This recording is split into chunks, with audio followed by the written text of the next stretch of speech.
Როგორი მედია გარემო იყო საქართველოში 2024 წელს, რა გამოწვევები ჰქონდათ ჟურნალისტებს და რამდენად თავისუფლად აშუქებდნენ ისინი მოვლენებს. Როგორ აისახა მედიის საქმიანობაზე ქართული ოცნების საკანონმდებლო ინიციატივები და ეგრეთ წოდებული გამჭვირვალობის კანონი. Როგორია მედიის მიმართ ნდობა ქვეყანაში და როგორ უმკლავდება თავად მედია თანამედროვეობის ერთ-ერთ ყველაზე მნიშვნელოვან გამოწვევას დეზინფორმაციას. Ამ საკითხებზე ორგანიზაცია მედიახმამ კვლევა ჩაატარა, რომელიც კვლევის ავტორებმა დღეს 26 მარტს წარადგინეს.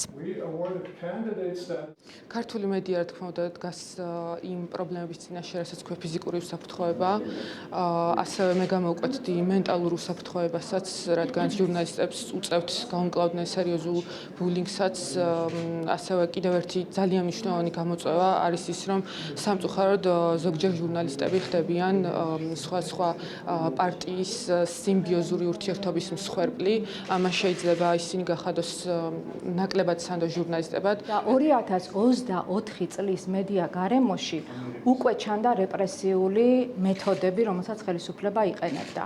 იყო მოლოდინი, რომ თითქოს აგენტების კანონი მოხდებოდა აი ამ რეპრესიების იმპლემენტირება სინამდვილეში 2024 წელი ისე ჩათავდა, რომ ეს კანონი რეალურად არ ამოქმედებულა, მაგრამ ამის მიუხედავად ხელისუფლება მაინც გაატარა რეპრესიული ყველა მექანიზმი ჟურნალისტების წინააღმდეგ. მედიის შესახებ კვლევის პრეზენტაციას ჟურნალისტების გარდა სამოქალაქო სექტორისა და დიპლომატიური კორპუსის წარმომადგენლებიც დაესწრნენ. ღონისძიება გერმანიის ელჩმა საქართველოში ერნსტ პეტერ ფიშერმა გახსნა. დიპლომატმა კიდევ ერთხელ განაცხადა, რომ დემოკრატიული ქვეყანა თავისუფალი მედიის გარეშე სრულფასოვნად ვერ იარსებებს და რომ საქართველოს ევროინტეგრაციის გზის ერთ-ერთი უმნიშვნელოვანესი ნაწილი სწორედ პლურალისტული მედია გარემოა. Ვფიქრობ, რომ მედიაში ნამდვილად არსებობს გამოწვევები. ყველაზე მეტად რაც გერმანიას აწუხებს არის ის, რომ საქართველოში ბევრი ჟურნალისტია დაკავებული, დაშავებული და დაჯარიმებული. თავისუფალი და პლურალური ჟურნალისტიკა არის დემოკრატიის საფუძველი.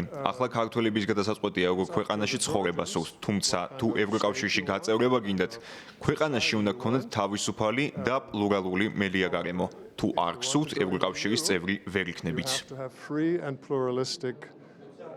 Media environment. ღონისძიებაზე საქართველოში არსებული მედია გარემოს შესახებ განმარტებები გააკეთეს მედია ექსპერტებმაც. მედიის საკითხებზე მომუშავე ორგანიზაციების წარმომადგენლებს მიაჩნიათ, რომ 2024 წელი საქართველოში ჟურნალისტებისთვის განსაკუთრებით რთული იყო. საუბრობენ ჟურნალისტურ საქმიანობაში ხელშეშლის არაერთ ფაქტზე. მედიის წარმომადგენელთა მიმართ ფიზიკურ და ფსიქოლოგიურ ძალადობაზე, მათ შორის სამართალდამცველების მხრიდან. დღევანდელ ღონისძიებაზე ასევე ისაუბრეს 2024 წლის იმ გამოუძიებელ საქმეებზე, რომლებზეც ჟურნალისტები ოფიციალურად არიან ცნობილი დაზარალებულებად, თუმცა ამ საქმეებს ჯერ ისევ არ ჰყავთ ბრალდებულები. მედია ექსპერტები 2024 და 2025 წლებში ქართული ოცნების მიერ მიღებულ საკანონმდებლო ცვლილებებს ჟურნალისტების წინააღმდეგ რეპრესიებად აფასებენ.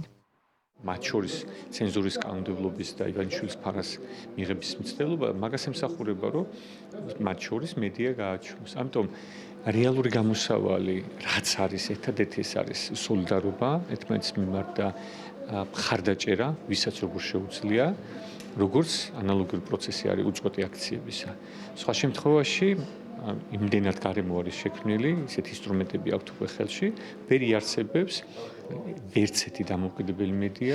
მიზანმიმართულად ხდებოდა მედიის დამოუკიდებლობის განადგურება და ეს ხდებოდა წლების განმავლობაში. უბრალოდ კულმინაციურად ყველაფერმა თავი მოიყარა 2024 წელს და ეს არ იყო მხოლოდ საკანონმდებლო თქვა შეტევა მედიაზე, ეს იყო ფინანსური რესურსების ჩაკეტვა, ეს იყო დეზინფორმაციული კამპანია მედიის წინააღმდეგ, მუდმივი დისკრედიტაცია და ამას პრინციპში ყველა მხარე დიდი სიამოვნებით აკეთებდა. ანუ თუ კი ვინმე იყო სალანძღავი ამ ქვეყანაში მუდმივად იყო ჟურნალისტი რომელიმე მხარეს და ამა ყველაფერმა ერთად მოიყარა თავი 2024 წელს იმისთვის, რომ მედიისადმი ნდობა საბოლოო ჯამში კატასტროფულად შემცირებულიყო.